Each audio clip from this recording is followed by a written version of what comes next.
I'm with Tara Christie, CEO of Banyan Gold. The symbol is BYN on the TSX venture. Banyan is a gold explorer in the Yukon that has a resource of 7 million ounces of gold at the AurMac project in the Tombstone Gold Belt. Tara, how are you today? I'm good. Thank you, Robert. I was a little surprised Friday morning. I checked my email and got a new email from Banyan Gold saying you closed a $14.5 million financing. Tell us about the financing, why now, who participated, and tell us about the terms of the financing.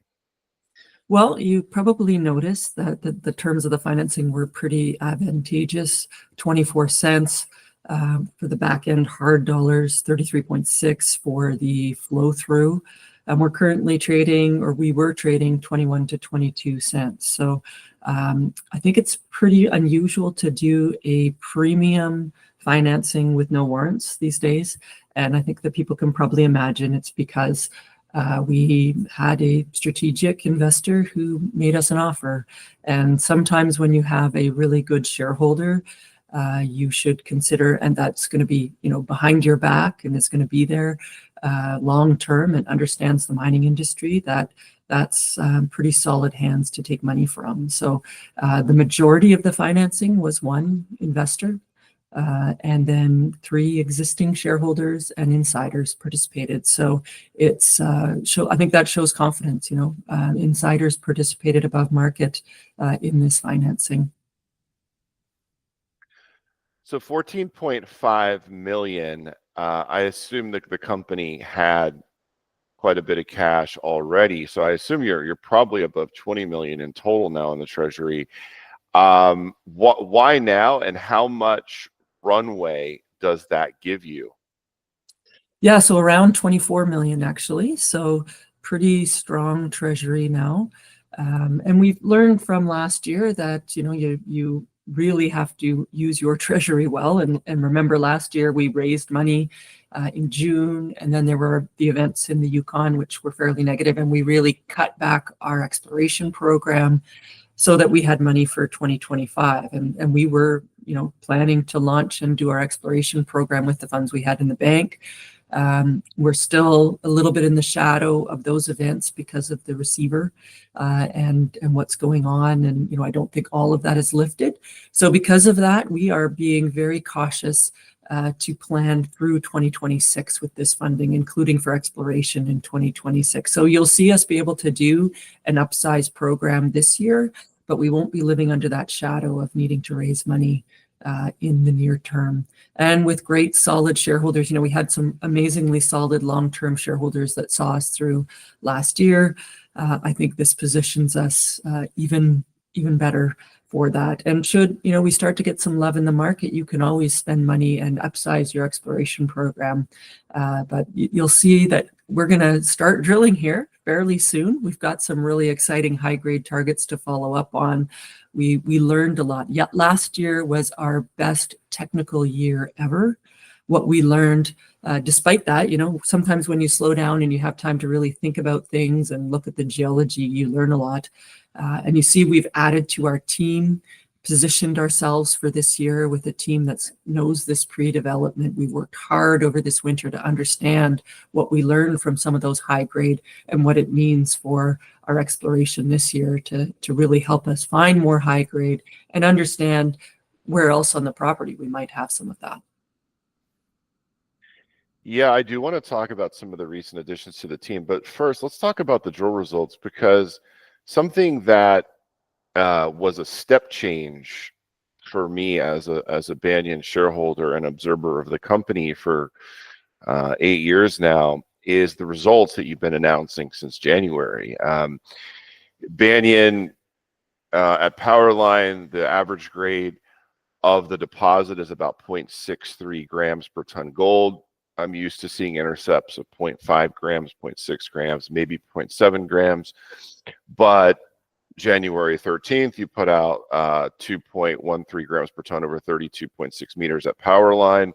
Then a couple weeks later, 46.4 meters of 1.31 grams per ton gold at Airstrip, and then you just kept coming. So there's like 4 sets of results that you've announced in January and February, all with headlines well above a gram, including the most recent one at Airstrip, which was 15.9 meters of 9.3 grams per ton gold, including a really high grade sub-interval.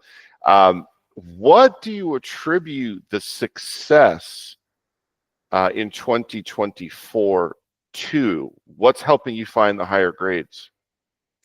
Well, it was our geological understanding of the deposit. Last spring in 2024, we sat down as a team. We brought in Henry Marsden, ex-Yamana, and we looked through every drill hole, understanding across sections, understanding the deposit, the geology. Henry and Moira Smith came up to site in June. Helped our team. You know, we've got such a big site, and it was really informative for me. We actually laid out a section of core so you could see, you know, this hole is 100 meters, it connects with this hole. That's really improved our geological knowledge. So I think that was, you know, it was the geology, and then combined with some of the scoping study work, which had guided us to where those higher grade areas that would be our starter pits would be. So not only have we intercepted higher grade, but we targeted the areas which will be brought into the PEA mining scenarios first. And we haven't drilled on Airstrip since 2021. This is the first time we went back to it. And now that we're looking at different mining methods and we're leaning towards the mill methods, Airstrip comes into play because it has good recovery. And so we followed up on some of the historic high-grade intercepts we've had, and certainly hitting that dike and the contact with the host sedimentary lithology is where we're seeing that high grade. And that high-grade intercept was only at 65 meters depth, and we haven't drilled up dip towards surface yet. So, you know, is that another area where we can add a high-grade starter pit right on surface is one of the key questions we'll see. So last year's drilling, and remember, we backed off 30,000 meters that we didn't drill after that financing because we knew that the market probably wouldn't care. But this year's going to be all about debunking the myth that we're too low grade and really demonstrating that high grade is consistent within areas and drilling it off. Along with some big step outs to show that this is a very big system. You know, we have already 7 million ounces, of which we've drilled another 21,000 meters. And remember, so the focus last year was on demonstrating the continuity, getting some 2 million ounces of indicated, and because that's what I committed to in these higher grade zones, and also improving our geological model. And you'll see we've used a new geological model, refined it, which I think will give a lot more credibility to the resource, because that's always a concern when you have an inferred resource. When you move to indicated, does it hold together? And I think that's something that our teams will show that we've been successful at. So you have a much better understanding on the controls of the gold, where the gold is more likely to be hosted in this deposit. And you have a slide in your presentation, slide 16, which highlights that.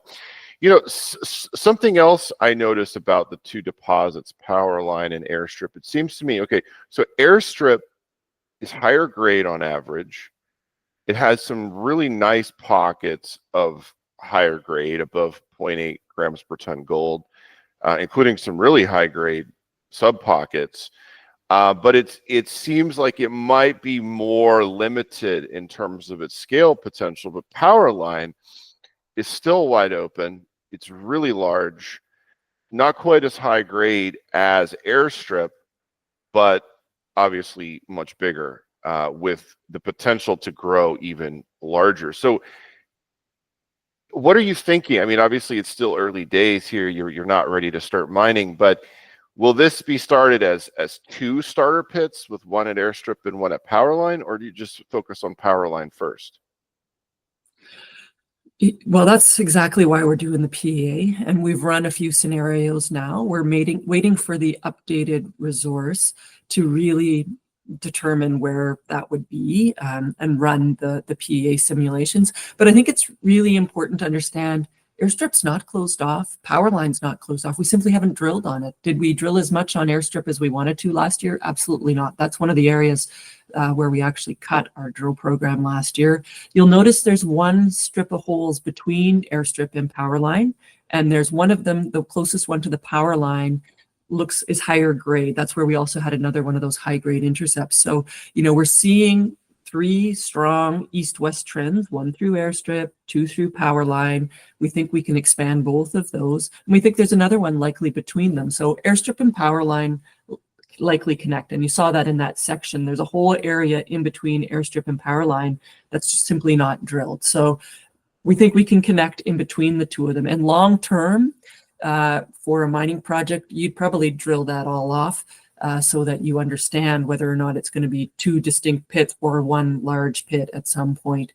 Airstrip actually isn't cut off. We simply haven't drilled it. So you can see that green trace across the across east-west. That's the trace of that contact of the dike with the metasediments.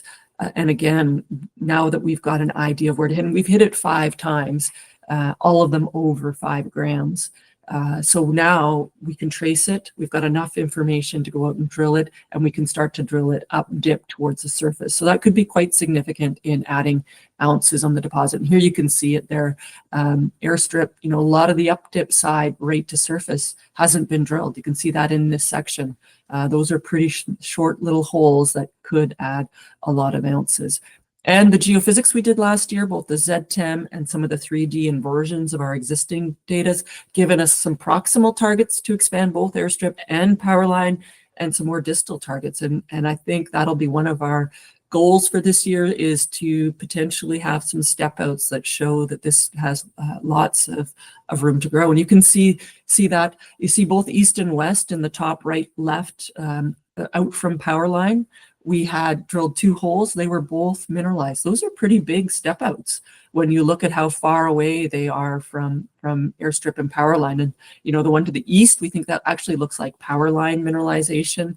And the one to the west, you can see you had a little bit higher grade. But for big step outs, that's success that you actually intersected mineralization that far away from the known deposit. So, that's like 1.5 kilometers. That's a pretty big step out. So wait to see what we can do with the information we have from last year. And again, we've we talked a little bit about adding to the team. Henry Marsden was from Yamana. He's been guiding our team. We just hired our new VPX, Duncan Mackay, who also is ex-Yamana, along with our database geologist. So, we've gone from that small junior explorer caliber to really upping the quality of our data, our database, our targeting and our interpretation and our in-house modeling to be able to really improve our drill program for this year. So if you thought 2024 was good, wait to see what we can drill in 2025. Yeah, I like what you said there. It got me a little excited that this year is all about proving that there is higher grade, and this deposit is absolutely not too low grade. That's sort of the FUD that may have been out there on Banyan for the past couple of years. And obviously in the valuation, I mean, let's talk a little bit about the valuation. Then I want to go back to the 2025 plans. The market cap is about 80 million in Canada. So it's like, it's, if you consider 7 million ounces and you consider you have 20 million in cash, the EV per ounce is low. I mean, I could throw out a number, but I think it's in your presentation. It's really low. So normally gold explorers at Banyan stage would be valued typically between $20 and $30 per ounce in the ground would be a standard per ounce valuation. What do you attribute this market perception that Banyan's ounces are worth less? Well, 2 main things. One, the low grade perception, often, and that's the risk of whenever you put out your first resource, your first PEA, is you're labeled with that. And it takes a lot of effort to change perceptions on that. And that's going to be a main focus of this year, is let's change that perception, because I think people have not fully understood the deposit at Banyan, and we're going to do a better job of communicating our higher grade within it. And that's part of getting our maiden economics this year. And remember, there'll be a bit of a waypoint. We're driven by our 100% earn-in, which is due by December, to have a PEA to do that. I wanted to drill in 2024 another 30,000 meters. So there'll be a waypoint, and it won't be hard for us to update our PEA in 2026, but we know that we can add a lot of value with what we're going to do this year. So I think that'll actually be an exciting story, to be funded, to drill, be able to demonstrate that high grade, have our resource update, have our PEA, and then a whole bunch of drill results, and people to know that, wow, that's your economics now, but wow, how's that gonna change with what? And that'll be an important messaging, because a lot of times a PEA is, yeah, we're done, here's our PEA, it's a great project, let's get on to the next phase. It's not gonna be the case here. We are gonna be saying, here's our PEA, because we have to do it right now. I would have loved to have a little bit more time. And then the second factor that's really important is the fact that, what happened down the road, and the fact that there's a receiver, the overhang on us disproportionately hit us because of our proximity, because of the shareholding that the receiver has, and the perception that that won't go to good hands. And that's another myth that my job to debunk. I actually think it puts us in a stronger position, because we're not a heap leach project, that we've got strong hands that just did an above market financing. Have I been planning to put that block in good hands once it becomes available? Absolutely. I think that that's a great opportunity for us. So there's all kinds of catalysts that are going to help us re-rate this year. We're hearing positive signals from the Yukon government about wanting mining, about how important it is, and from the community. So I think that will change. So those I think are the two main factors, to be totally direct. The second one's hasn't been in my control, but the messaging around it is in my control. And that's also why you see community engagement as a real key plan in 2025. And you'll see we've added to our team in a cost-effective manner to help us with that, because I think it's going to be really key, both our relationships with the Yukon government and the First Nation.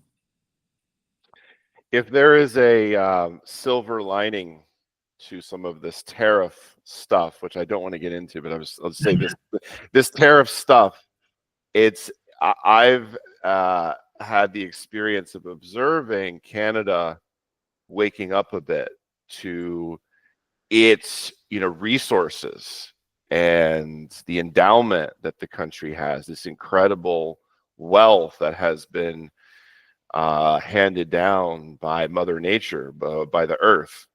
And all the gold that's in the ground across Canada. There's a lot of it.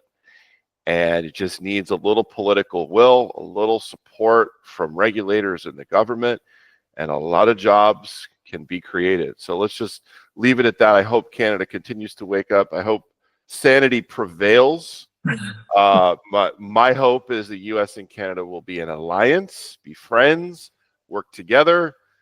God willing. But let's talk about exploration, because I get excited by exploration, Tara, and I like making new discoveries. And I'm sure you do too. And in your presentation, you talk about new geophysical targets, extensions to high-grade zones.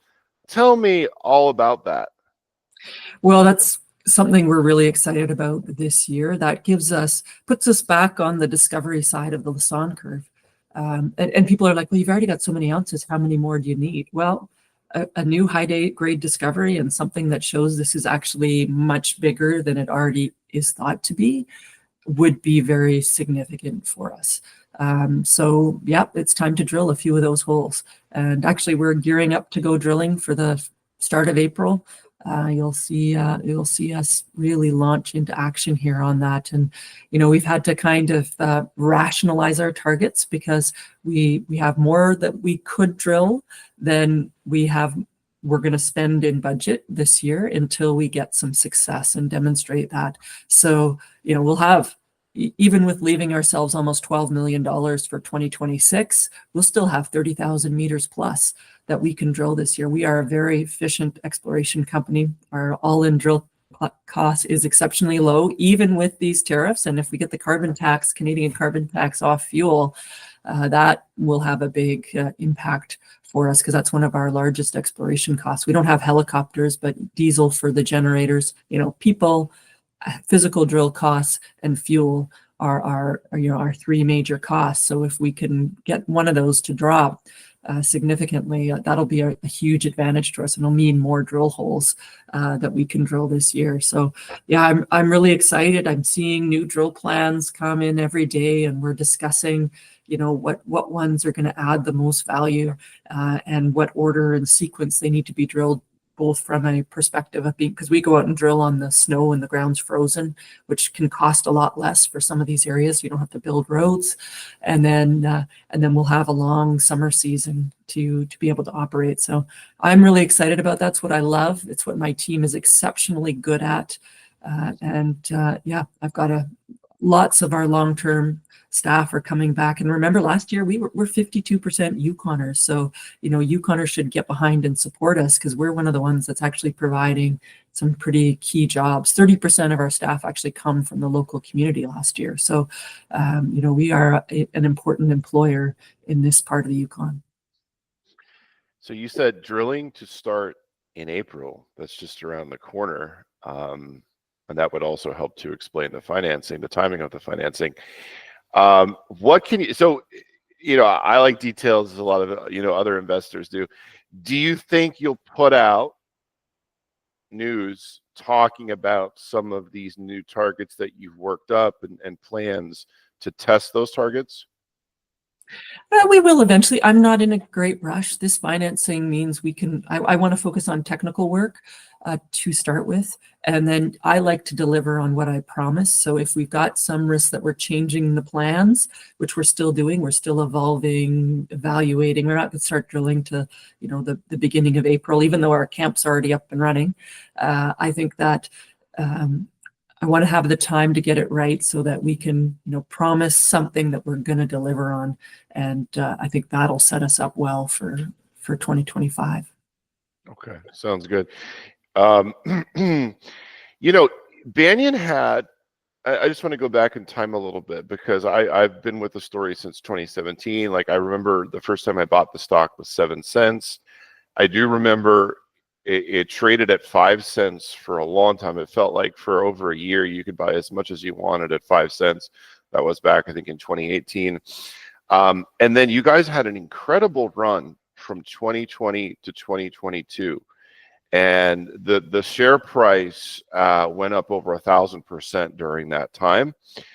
And I just want to ask, what worked for you back during that time? If you could think back to it, aside from maybe some gold price tailwinds, et cetera, to go up 1,000% or more than 1,000% is more than just the gold price. There was something that was working at the company level. What was working for Banyan back during that 2020 to 2022 run? I think we had exactly what I'm planning to do this year. We underpromised, we over-delivered. And I think that this deposit and what we know technically now, we'll be able to do that and add value. And I think the pure scale, that was the discovery side of the Lassonde curve. The resource was growing. Remember, in 2020, our first resource was 900,000. And then within 2 years, we were at 4 million. Then we were at 6.2, and now we're at 7. So, that discovery scale. And, I think there's a little bit of well, you've already got 7 million ounces. Well, some higher grade ounces and some really big step outs that show this is actually a much larger potential deposit, I think puts us right back on that discovery. Look at some of the success of Snowline with some of their high grade and with finding their intrusion. And I think that's a key thing. Some of the information that we have, that dyke is an intrusive rock, right? It's come probably from the causative intrusive. and was mineralized and caused some of that higher grade mineralization both within the dike as well as in the host lithology around it.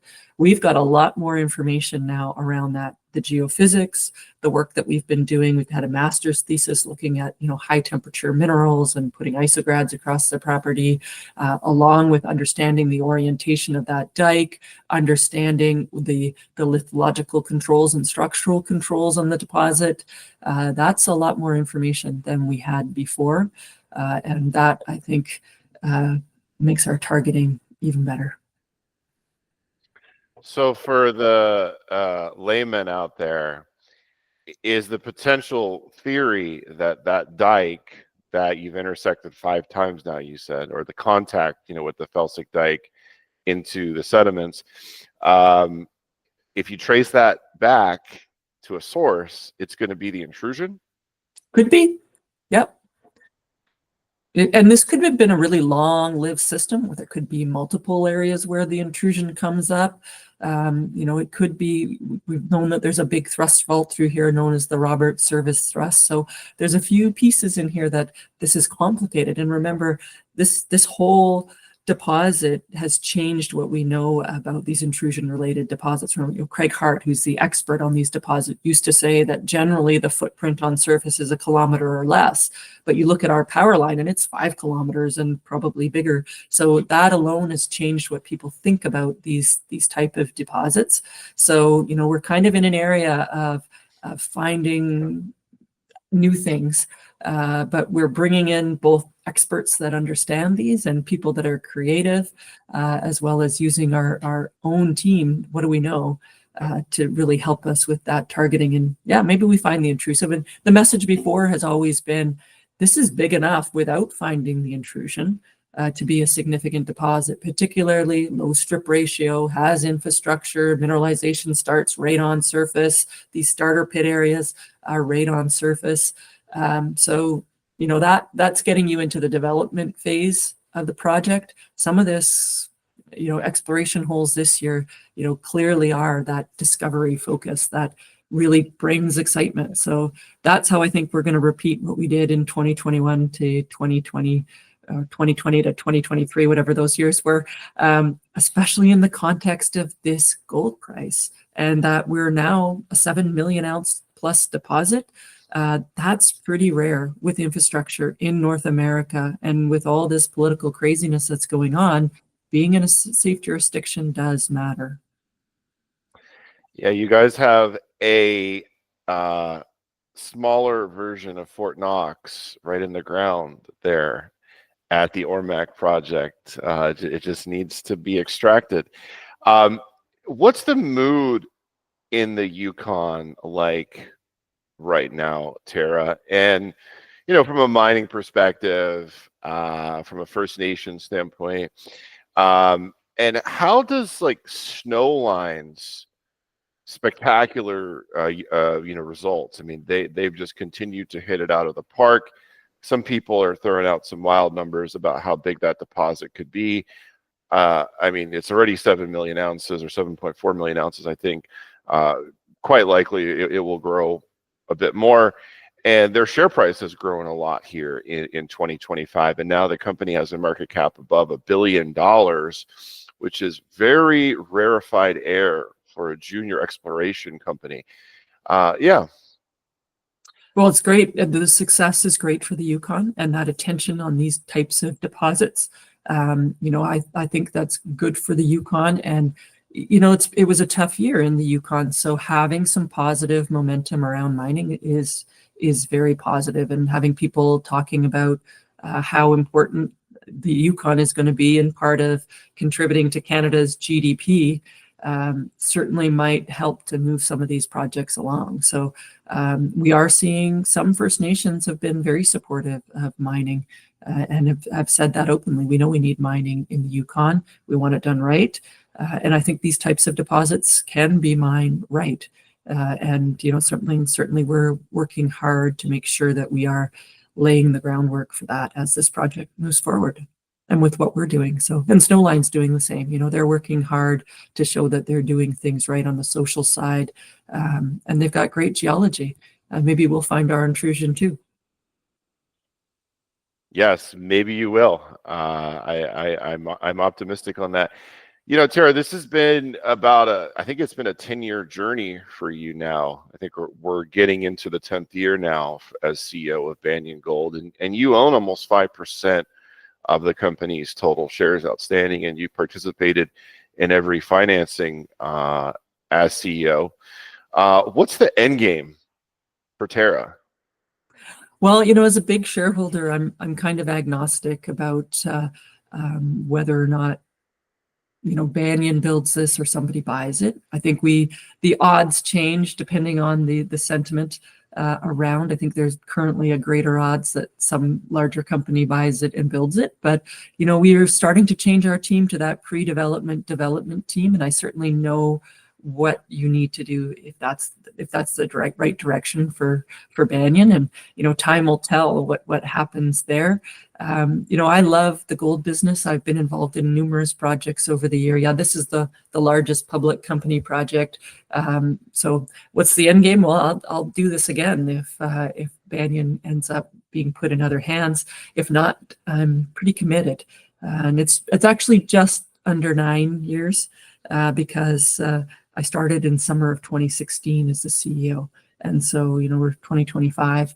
But it's been a journey. It's certainly been a learning experience as well. The piece that I had to learn coming into this business was the capital markets piece. I came with the understanding of permitting, geology, engineering, mining, economics, but the capital markets piece, I think now I understand that. This last financing is a little bit of a testament to the fact that I do understand the capital market piece and what's good for a company. So I think as a big shareholder, I certainly care about dilution. I carefully weighed doing a financing now, but it's really the quality of the hands and the terms were definitely fair. I don't think any existing shareholder can really be that grouchy when they could have still bought after the financing was announced. They could have still bought at less than the terms of the financing. So, and we've been on sale for a long time for people to buy more stock. I think we've got enough runway now to really add value, and we'll put our head down and do that so that we can demonstrate it. Because we're not going to get out there and be big and flashy. This is a real project. It's a real project, and I think the results that we generate this year will speak for themselves, and we will work hard to demonstrate that, debunk that myth about too low grade, show some maiden economics, and really deliver on some drill results this year that change the minds of people about Banyan. I think the final question, there's something I've noticed about Banyan, aside from the high grade, results in the last year, has been the key additions to the Banyan team. There was a time 4 or 5 years ago where Banyan was really lean and it was all Tara and you were doing everything, and you build out a team now, and it takes a team to build a major company that warrants a premium valuation. And it seems like you've done it, or you're in the process of doing it. Can you tell us about some of the key additions to the Banyan team? Well, about 2 years ago, Kai joined, Kai Woloshin, VP Project Development. He's certainly been a key addition, really making sure we're doing things right on the baseline environmental, the engineering, the metallurgy, managing the PEA, seen so many projects and brings a wealth of information. So that was the first addition, and kind of, right hand. And then now I've added a left hand with Duncan Mackay as my VP of Exploration. Kai and I have also been really focused on the community. We're going to add a little bit more on that side as we grow up a little bit. And I think key is that you're building a team where if somebody is looking at it as an acquirer, they're looking at not only the project, they're looking at and the geology, but have you done the baseline environmental work? Is that all in good shape? What's the geological database? Is it up to the caliber that we need? Have you done the QA, QC up to the caliber that a junior needs or a major needs? So we're starting to check all those boxes, which when we were running way too lean, and everybody was doing everything wasn't necessarily there. But I think now when somebody takes a look and you know, eventually you put a date, you have data rooms and companies start to look under the hood and then they kind of go, what's there? I think that the quality of what's under the hood now and acquirers also want to know who's there when they acquire for the team, because that's often who helps in the transition and helps them advance the project. So it's a real value add to have the right team in place and certainly helps us make sure that we're executing on the strategy. You're attending a conference next week in Europe. I know you're probably attending another conference in May in Canada. I'm interested to hear the feedback that you receive from this new Banyan Gold, this higher grade Banyan Gold with a strong team, strong technical team that's ready to advance this to potentially a mine in the future. So I'm very interested to hear the feedback that you receive, and also I'd like to speak again maybe in May about the start of the drill program. Tara, thank you. Thank you.